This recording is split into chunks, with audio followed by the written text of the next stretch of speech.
Hello. You may have just celebrated Christmas, a holiday observed by many. As you know, it's a wonderful opportunity to lavish loved ones and friends with gifts. I don't celebrate because I'm not Catholic or Christian. I am, however, a Norse and Celtic pagan, and I observe Yule, which happens this season in January between the 12th and 14th, I believe. So I still have that anticipatory feeling of giving and receiving gifts, and I'm sure you're over it by now. This and many other holidays are looked forward to, whether for boon or for bane, throughout the year. When I was a kid, my mom would start buying Christmas gifts at about the month of March because she loved Christmas so much. Rest in peace, Mom. All that to say, do you want to make your RPG world feel alive? I said, do you want to make your RPG world feel alive? Then it's time to write in some holidays, feasts, and parties that happen in your game world, not only to keep time, but to make that world feel, well, lived in. Some pre-written settings will have these already baked in, like Greyhawk. But if you're a home brewer, like myself, here are some guidelines. Today we're going to go over 3 things. Number 1, create some unique festivals. Number 2, incorporate mini-games into those festivals. Number 3, add drama, mystery, or conflict behind the scenes. Stick around for a bonus tip at the end. Make sure you're subscribed so you don't miss an upload. And join the conversation over at the Agranak Cult Discord.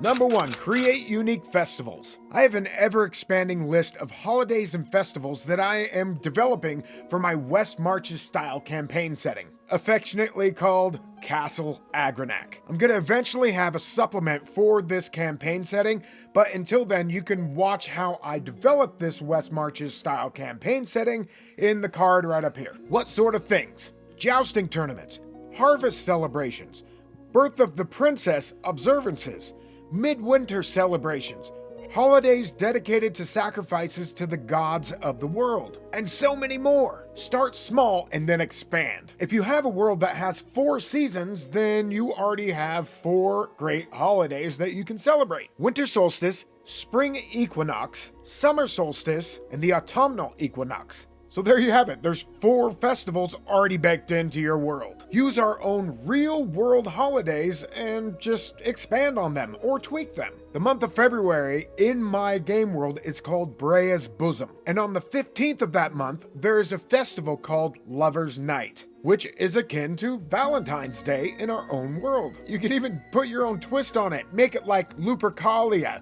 where there's werewolves and, lovemaking? Also in my world, I have a holiday called Days of Veneration, dedicated to making sacrifices to the gods in the month of Merry Meet, which is basically the month of June. I looked at some notes that I had for that game session that we played through that, and basically the characters wanted to trip on mushrooms and interact with the gods that way. Each and every one of the players ended up having a different experience with the gods that they were venerating. Most of them were good encounters, and one was actually kind of bad, but it was still an encounter and memorable. I include big jousting tournaments, 3 of them throughout the year. They're kind of like my World Series or Super Bowl for my game setting. Pretty much a holiday without being a holy day. The Queen's Tournament, a jousting tournament, happens during the month of Tola's Harvest, which is near fall. In the middle of that 3-day event, there is a celebration called the Day of Sweets, which was made by the Queen of the Land. Everyone makes confections and treats, and the candy market booms. Most of this is directed at the children,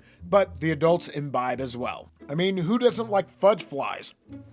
There's a festival called the Brewer's Harvest and Drinking Days, the Festival of Fairy Days, Ancestors Harvest, and more. I keep strict time records of where they are in the year, and the players, or really the characters, look forward to these events, as they are interesting and a break from the norm of hack, slash, and grab the loot. Number 2, incorporate mini-games into your festivals. This could be jousting, pie eating, gift giving, offerings to the gods, and more. Allow skill checks for pie eating contests, archery, dart throwing, or high strike games. Make it magical. 2 wizards' wands are electrified and the people have to grab onto it like that old arcade game where they zap you with electricity. Last one standing wins. Take anything from our modern world and try and implement it with that fantasy flavor. As a prize for winning, give them in-game bonuses like a +1 or a +2 for a 24 or 48-hour period. Or even small prizes like stuffed animals, confections, dolls, roses, silk fabric, pipeweed, ale. The sky's the limit. Number 3,